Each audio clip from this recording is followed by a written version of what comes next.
વાડીનાથ મહાદેવના મંદિરમાં અનેક શ્રદ્ધાળુઓની આસ્થાનું કેન્દ્ર બનેલું છે, પરંતુ મહત્ત્વની વાત એ છે કે પ્રધાનમંત્રી નરેન્દ્ર મોદીનો પણ અતૂટ નાતો જોડાયેલો છે આ વાડીનાથ મહાદેવમાં। ત્યારે આપણી સાથે અહીં રબારી સમાજના આગેવાન તેમજ ઉદ્યોગપતિ રમેશભાઈ દેસાઈ આપણી સાથે છે, તેમની સાથે વાત કરીશું। રમેશભાઈ, ખાસ કરીને પ્રધાનમંત્રી નરેન્દ્ર મોદીનો અતૂટ નાતો આ ધામમાં જોડાયેલો છે, શું મહત્વ રહેલું છે ખાસ કરીને, અને શા માટે આ આસ્થાનું પરમધામ? આપ સૌને મારા પહેલાં સૌ પ્રથમ તો જય વાડીનાથ। માનનીય મોદી સાહેબ, વડાપ્રધાન મોદી સાહેબ જ્યારે આરએસએસ સંઘમાં જ્યારે નાના પાયે કાર્યકર હતા ત્યારથી અહીંયા વાડીનાથ મંદિર અવારનવાર આવતા જતા હતા। અમારા ગુરુજી જોડે સાથે એમનો શૈક્ષણિકથી માંડીને બધી વસ્તુનું એમને સંકલન કરતા હતા। જ્યારે પણ અહીંથી નીકળે મુખ્યમંત્રી હતા ત્યારે પણ વારંવાર અહીં દર્શનાર્થે આવતા હતા। મંદિરના લાભાર્થી કોઈ પણ કામ હોય તે માટે જણાવતા હતા। જ્યારે સદભાવના મિશનની અમદાવાદમાં પ્રોગ્રામ યોજાયો ત્યારે પણ અમારા ગુરુજી બેઠા હતા, તો મોદી સાહેબે જાતે એમની જોડે સદભાવના મિશનમાં પારણા પણ કરેલા હતા। અમે જ્યારે આમંત્રણ આપવા ગયા ત્યારે વાડીનાથ મંદિર વિશે મોદી સાહેબે અમને સામેથી આખો આ વસ્તુ જણાવી હતી કે ભાઈ મંદિર આટલા 900 વર્ષનો ઇતિહાસ છે, અહીંયા ધૂણો ચાલુ છે। એ ધૂણીનું ભસ્મ પણ અમે ત્યાં લઈ ગયા હતા ગુરુજીને કે મોદી સાહેબને એનું તિલક કરવા માટે। અને વારંવાર મોદી સાહેબ અહીંયા અવારનવાર નીકળે ત્યારે કાયમ વાડીનાથ અચૂક મુલાકાત લેતા હતા। જ્યારે અમારા ગુરુજી બ્રહ્મલીન થયા ત્યારે બ્રહ્મલીન ત્યાંની 5-10 મિનિટની અંદર એમને જેવા સમાચાર મળ્યા ત્યારે અમારા હાલના મહંત શ્રી જયરામગીરી બાપુને એમને તરત ફોન કરી એ વિશે જાણકારી લીધી। એ વખતે કોરોના કાળ હતો તેમ છતાં પણ અહીંયા લોકોની ભીડ વ્યવસ્થા સંકલન થાય અને એનું કમ્પ્લેટ જળવાય એ માટેની ટોટલ વ્યવસ્થા પણ કરી આપવામાં આવી હતી। અને આ જગ્યાનું એટલું પવિત્ર ધ્યાન છે કે એટલું બધું આટલી પબ્લિક લાખોની સંખ્યામાં ગુરુજી બ્રહ્મલીન થયા હતા, ત્યાં પણ એક પણ કોરોના કેસ આવ્યો નહોતો।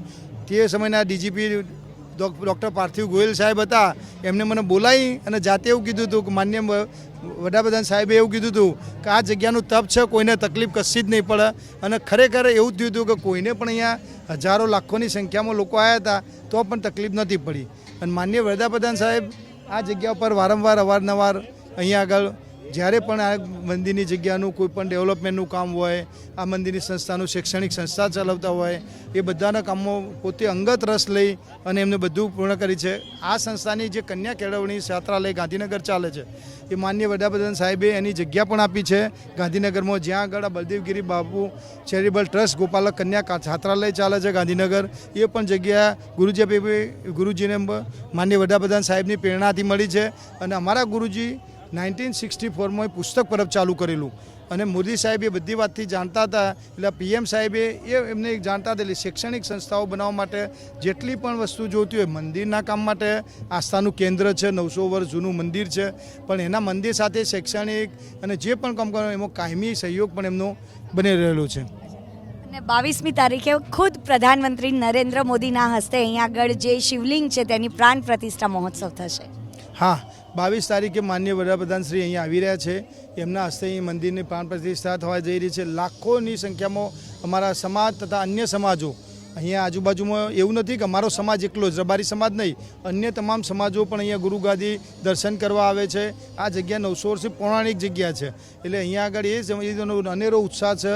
લાખોની સંખ્યામાં લોકો અહીં પધારવાના છે અને માનનીય વડાપ્રધાન સાહેબનું ખૂબ અમે ભવ્ય સ્વાગત, સાંસ્કૃતિક પ્રોગ્રામ તેમજ અમારા મંદિરની એમના હસ્તે 22 જાન્યુઆરીએ રામ મંદિર થયું, 22 ફેબ્રુઆરીએ શિવ મંદિરની સ્થાપના થશે અને એ માટે અનેરો આનંદ અમારા સમાજ અને અહીં બધી આજુબાજુના ભવ્ય પ્રોગ્રામોની લોકોની માગણી છે। ખૂબ જ ઉત્સાહનો જે માહોલ છે તે અહીં તરફ ગામમાં જોવા મળી રહ્યો છે અને ખાસ કરીને 22મી ફેબ્રુઆરીએ પ્રધાનમંત્રી નરેન્દ્ર મોદીના હસ્તે અહીં દેવાધિદેવ મહાદેવનો જે શિવલિંગની પ્રાણ પ્રતિષ્ઠા થશે। કેમેરામેન જયરામ રબારી સાથે રાજલ બારોટ, ABP અસ્મિતા, તરફ।